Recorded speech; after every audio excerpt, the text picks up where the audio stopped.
Bosses आते हैं, bosses जाते हैं, but the trauma of Miranda Priestly उसे कोई रिप्लेस नहीं कर सकता। एग्जैक्टली 20 साल बाद the high fashion storm is back, the devil wears Prada. And let me tell you one thing, अगर इस मूवी का first part was based on fashion, तो ये सीक्वल पब्लिशिंग और मीडिया इंडस्ट्री के पूरे बिजनेस पर बेस्ड है। So let's rewind for a while कि 2006 में क्या किया था। एंडी सैक्स ने रनवे मैगजीन छोड़ दी थी, choosing her soul and real journalism over the toxic glam of Miranda Priestly, क्योंकि एंडी सीरियस जर्नलिस्ट बनना चाहती थी। Cut to May 2026, the world has changed, billionaires rule the media landscape and print media is bleeding circulation.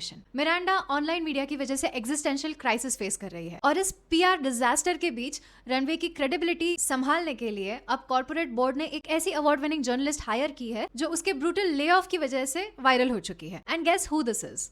Andy सैक्स। But इस बार Andy सैक्स feature editor है, और अब डायनामिक पूरी तरह से चेंज हो चुका है because Miranda is in need. और Emily, she is no longer the stressed diet obsessed assistant. Emily Blunt अभी एक लग्जरी फैशन ग्रुप की पावरफुल सीईओ बन चुकी है that literally holds runway's survival. But Miranda precisely never goes down without a fight. आजकल हम cinema में एक अजीब सा ब्यूटी स्टैंडर्ड क्लोनिंग देखते हैं जहां इंडिविजुअलिटी खत्म हो चुकी है और इसकी वजह से स्क्रीन प्रेजेंस मिस हो जाती है।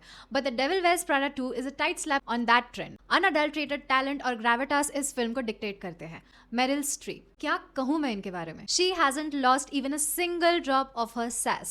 What's amazing is her character growth. Miranda का कैरेक्टर इस फिल्म में सिर्फ रिटायर नहीं हुआ है, ये इवॉल्व हुआ है। I really love the character arc the writers have given her.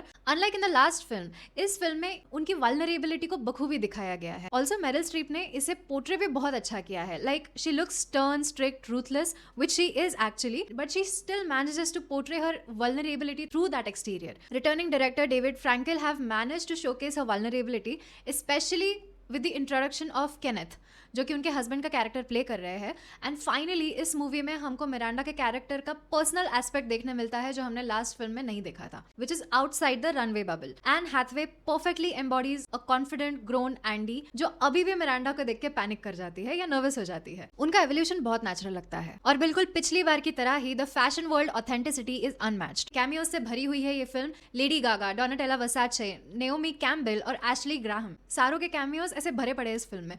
But the story also integrates new blood flawlessly.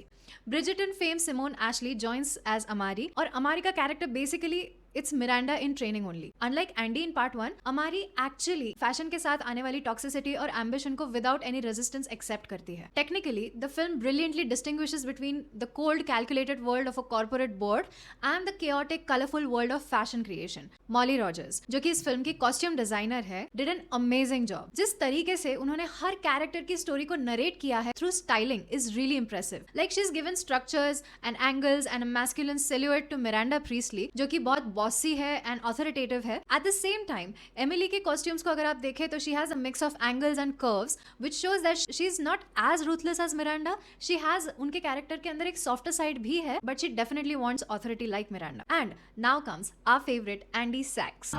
झल्ली थी मेरी Anjali. Her looks are the most relatable looks. जब आप एंडी को देखते हैं तो you definitely feel like you know someone like her. Her looks are like, I'm not much into fashion but I like to look good. Also, Andy के almost काफी looks में एक ही पीस ऑफ नेकलेस उसको दिया है which shows Andy's carelessness towards fashion, and that makes her character effortlessly gorgeous. My personal favourite of all these looks of all these characters are these two. This cause it's all about fresh vibrant colors, and this well cause it's iconic. So theatres में देखनी चाहिए या नहीं? अगर आप fashion या styling के मामले में थोड़े भी इन्वॉल्व है या इवन क्यूरियस है इररिस्पेक्टिव ऑफ योर जेंडर, या फिर अगर आप डेविल वेयर्स प्राडा 1 के फैन है तो आपको ये फिल्म थिएटर्स में जरूर देखनी चाहिए। And if not, this film will not work for you. I went with my husband and he kept on sleeping in the movie. Harry? Yeah? Yes, Wake what's up, wake I can't up. hear anything. Okay. This is your wake-up call, Harry. इस फिल्म का screenplay कहीं कहीं पर बहुत slow feel होता है if you are not that much into this film. इस फिल्म के फर्स्ट पार्ट की ये खासियत थी कि हर इंसान इस फ्रेंचाइज में इक्वली पार्टिसिपेट कर पाता था, फिर चाहे वो इंसान फैशन से रिलेटेड हो या ना हो। The story line, the screenplay and the implementation of the first part of this franchise was fun, but that's not the case with this part. Also इस फिल्म में कुछ कुछ रेफरेंसेस आपको फ्रेंड्स या बैटमैन बिगिंस से भी मिलेंगे कुछ कुछ सीन्स में, लाइक हार्डली 1 और 2 सीन्स या फिर 2 और 3 सीन्स। तो कहीं कहीं पर आपको रेपिटेटिव लग सकता है कि हाँ ये देखा है, ये देखा है, ये यहाँ से लिया है वगैरह, ये सारी चीज़ें हो सकती है. So are you into fashion and gossips enough to watch this film in the theatres? Let me know in the comment section. मिलते हैं नेक्स्ट वीडियो में. Till then bye.